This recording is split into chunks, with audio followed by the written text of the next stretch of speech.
Welcome sa Latter-day Understanding. Ako si Richard Greenland. Itong last couple of weeks, nag-usap tayo tungkol sa pag-translate sa Aklat ni Mormon. Ngayon, pag-usapan din natin. Kagaya ng sinabi natin noon, si Emma, hindi natin alam kung gaano karami ang pagsulat niya, pero iniisip natin na siguro ilang pages lang or baka yung buong Book of Mosiah, hindi natin alam. Pero basta somewhere doon. Halos sigurado din na sumulat din siya ng ilan sa mga pages sa 116 na nawala. Pero alam din natin na si Oliver Cowdery ang sumulat ng halos lahat ng meron tayo ngayon na Aklat ni Mormon. Um, ang ang isang bagay din na hindi natin alam talaga pero iniisip ng halos lahat ng nag-aaral tungkol dito, yung tungkol sa church history, ay na pagkatapos ng pagbalik ng gold plates at yung Urim and Thummim, nagumpisa si Joseph sa mga Book of Mosiah banda. Hindi siya bumalik, hindi siya pumunta sa small plates ganyan, pero sinulat niya muna ang Mosiah hanggang Moroni, tapos bumalik naman siya pagkatapos niyan sa small plates. Hindi rin natin alam kung saan yung Words of Mormon. Hindi natin alam kung kasama yan na bago pa nawala ang 116 pages. Kasi meron naman mga naiwan na pages. Yung 116 yung binigay kay Martin Harris. Pero meron konti, hindi natin alam, baka isa or dalawang pages na hindi binigay kay Martin Harris, na nandoon pa kay Joseph. Kaya baka yan yung Words of Mormon, baka bahagi yan ng Book of Mosiah, hindi natin alam. Baka yung Words of Mormon, translate pagkatapos ng small plates. Basta marami ang hindi natin alam, pero sa mga alam natin, iniisip talaga natin ayon sa mga nangyari sa calendar, yung mga sinasabi sa journal ng mga iba't ibang tao, pati kay Joseph Smith, kay Emma, yung sa mga ibang tao doon, mga kaibigan nila, iniisip talaga natin na yung nagumpisa sa Mosiah, tapos hanggang Moroni, tapos bumalik sa small plates. Si Joseph at si Oliver, nang ginagawa nila yan, palagi iniisip naman nila, lalo si Joseph, iniisip naman ang nawala na mga pages, yung 116 pages na yan. Kaya inisip nila siguro dapat i-translate nila ulit. Pero sinabihan sila ng Diyos na hindi nila dapat gawin yan. Yan yung section 10 na isang section na pag-aralan natin itong linggo. Ang plano or ang nangyari, ang sinabi ng Diyos sa kanila sa section na ito ay na may mga tao na masama na kumuha ng pages na yan at ang plano nila ay baguhin ang translation ng konti dito, konti dyan, para pag-translate ulit ni Joseph Smith ng mga ganyan na pages, na gagawin niya siyempre ng tama, ipapakita na nila yung binago nila at sasabihin nila, ay, tingnan nyo, iba ito kaysa sa ginawa niya dati, kaya ibig sabihin, hindi siya tunay na propeta. Yan ang plano nila. Yan ang sinabi ng Diyos kina Joseph at Oliver. Siyempre, alam naman ng Diyos na mangyayari yun. Kaya may plano siya. Kaya pagkatapos ng pagsabi ng Diyos kina Joseph at Oliver tungkol sa plano ng mga masasamang tao, ito ang sinabi niya.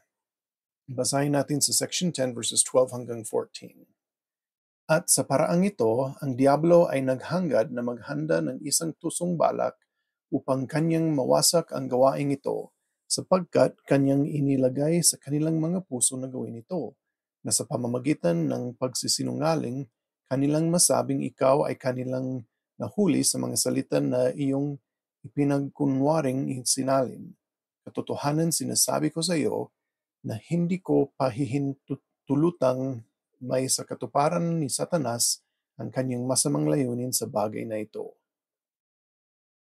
Kaya ang Diyos, siyempre, hindi naman niya hayaan si Satanas na gawin ang mga bagay na titigil sa gawain ng Diyos.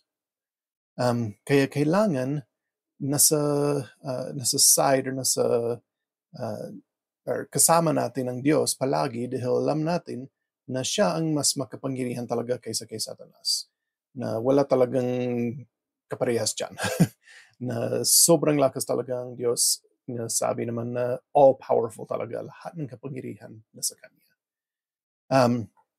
Kaya anong ginawa ng Diyos para siguraduhin na ang plano nito ni Satanas ay mawawala lang, na walang mangyayari dito? Hindi naman nagumpisa kay Joseph Smith.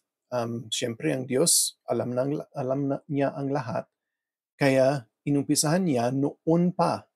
Noon pa. So, sa Book of Mormon, meron tayong uh, mga bagay or mga lugar kung saan natin makita, pero basahin muna natin ang isang bagay sa section 10. Sa section 10, verses 38 hanggang 41. Sabi dito, "At ngayon, katotohanan, sinasabi ko sa iyo na isang ulat ng mga iyong bagay na iyong naisulat na nawala sa mga kamay mo ay nakaukit sa mga lamina ni Nephi. Oo, at natatandaan mo na nasabi sa mga kasulatang iyon na isang mas tiyak na ulat ang ibinigay ukol sa mga bagay na ito sa mga lamina ni Nephi. At ngayon, sapagkat mas tiyak ang ulat na nakaukit sa mga lamina ni Nephi hinggil sa mga bagay na sa aking karunungan ay aking ipararating sa kaalaman ng mga tao sa ulat na ito. Sa makatwid, iyong isasalin ang mga nakaukit na nasa mga lamina ni Nephi, maging hanggang sa umabot ka sa paghahari ni Haring Benjamin, o hanggang sa umabot ka sa iyong naisalin na iyong naingatan." Kaya itong sinabi niya na mayroong naingatan si Joseph Smith ng mga pahina, mga pages na hindi binigay kay Martin Harris. Kaya sinabi sa kanila na i-translate na lang nila ang small plates imbes na i-translate ulit ang ginawa na nila na umaabot naman sa parehong lugar dyan, yung kay King Benjamin. Kaya basahin natin din yung sa Words of Mormon, yung sinabi ni Mormon mismo nang nakita niya yung small plates, kung anong iniisip niya tungkol sa small plates. Kaya ito ay mahanap sa Words of Mormon section or chapter 1 verses 6 hanggang 7. "Subalit dingin, kukunin ko ang mga laminang ito na naglalaman ng mga pagpopropesiya at paghahayag na ito at isasama ang mga ito sa mga labi ng aking tala, sapagkat mahahalaga ang mga ito sa akin, at nalalaman kong magiging mahalaga ang mga ito sa aking mga kapatid. At gagawin ko ito para sa isang matalinong layunin, sapagkat ganito ang bulong sa akin, alinsunod sa mga pamamatnubay ng Espiritu ng Panginoon na nasa akin. At ngayon, hindi ko nalalaman ang lahat ng bagay. Subalit nalalaman ng Panginoon ang lahat ng bagay na darating. Kaya nga, pinapatnubayan niya ako na gumawa alinsunod sa kanyang kalooban."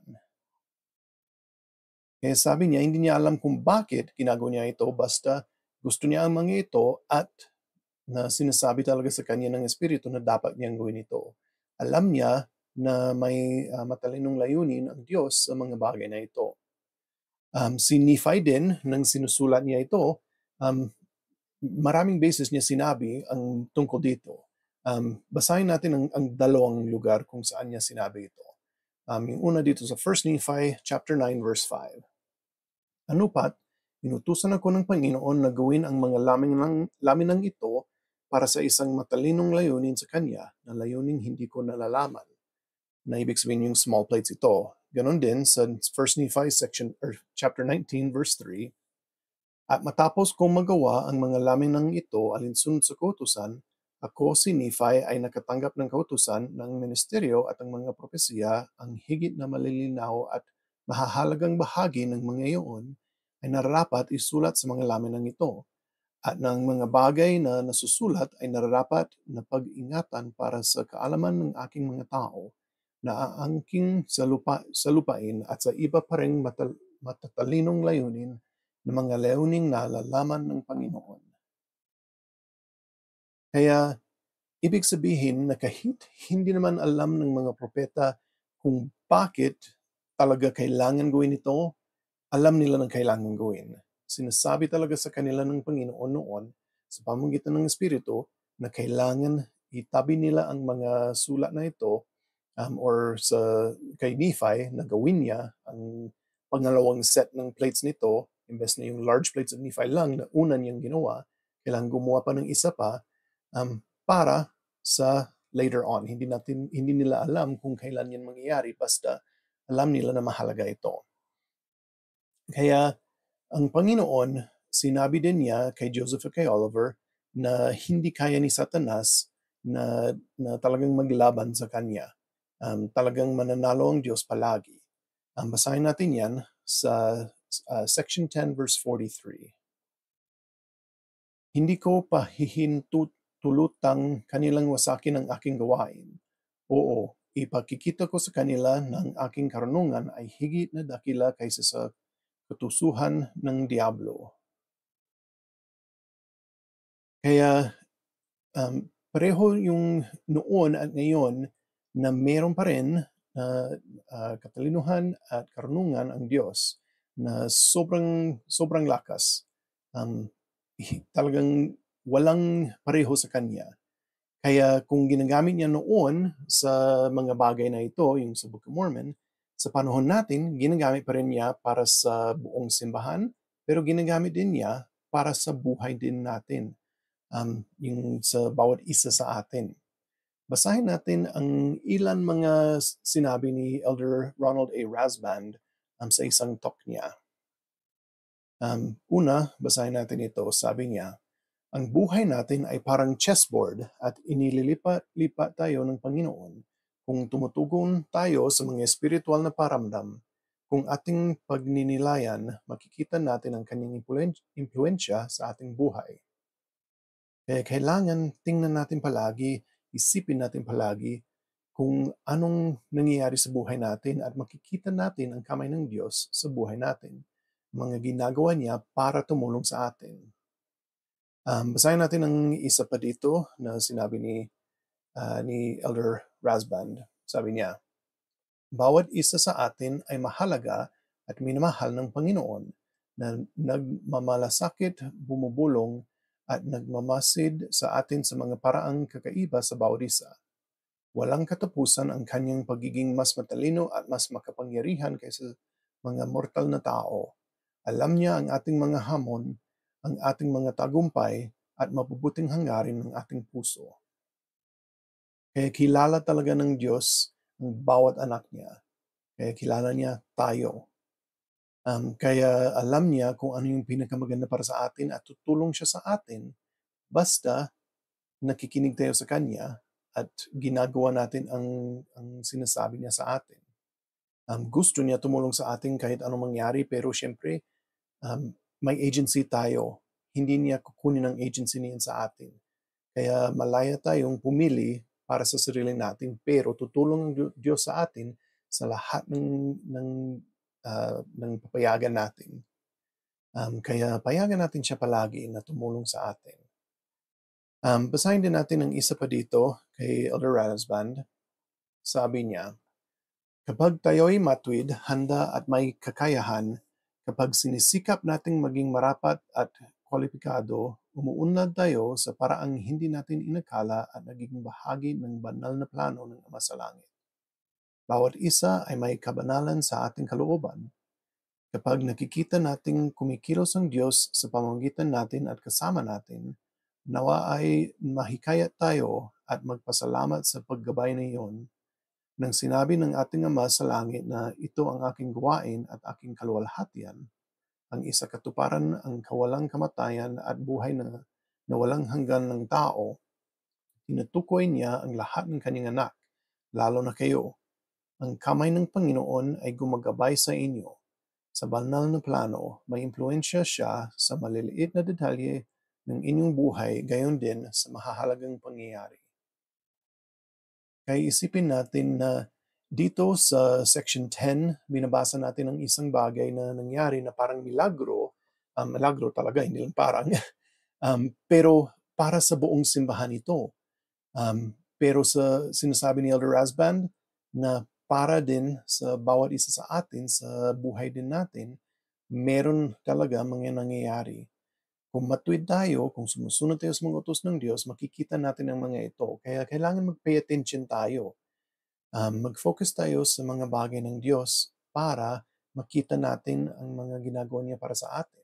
Kung nakikita natin, mas lalo tayong magpapasalamat sa Kanya at mas lalo tayo susunod sa mga utos niya para mas lalo siya magkapagbiyaya sa atin. Sige, so yung journal prompt para sa lesson na ito ay galing din kay Elder Razban. Binago ko lang konti yung salita niya para mas maganda sa journal prompt. Pero sabi dito, ano ang mga himala ng Diyos na nagpapaalala sa akin na malapit lang siya at nagsasabing, narito lang ako.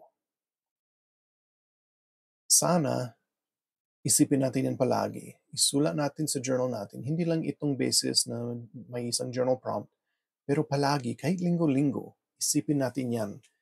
Maganda yan na tanong na isulat sa journal tapos sagutin natin para mas lalo natin makita ang kamay ng Diyos sa buhay natin. Ganun din, meron din akong invitation para sa inyo na galing din kay Elder Razban. Isipin ang mga sandaling iyon, ang ilan ay araw-araw nang kumilos ang Panginoon sa iyong buhay at muling kumilos. Pahalagahan ito bilang mga sandali na nagpakita ang Panginoon ng tiwala sa iyo at sa mga pagpili mo. Ngunit hayaang hubugin Kanya at gawing mas mabuting tao kaysa magagawa mo ng mag-isa. Pahalagahan ang pakikipagbahagi niya. Kaya sana gawin natin ito. Alam ko talaga na mahal tayo ng Diyos. Alam ko na hindi niya hayaan si Satanas na gumawa ng kahit anong gusto niya para sa simbahan o para sa buhay natin. Siyempre, hindi niya kukunin ang kalayaan nating pumili, pero tutulong talaga siya sa atin basta payagan natin siya. Kaya gawin natin yan palagi. Payagan natin siya. Magtiwala tayo sa Kanya na tutulong siya sa atin. Itong iniwan ko sa pangalan ni Yesu Cristo. Amen. Sige, so sa next week, ang babasahin natin ay Doctrine and Covenants sections 12 hanggang 17 at tatapusin natin ang Joseph Smith history, yung verses 66 hanggang 75. Salamat sa panonood.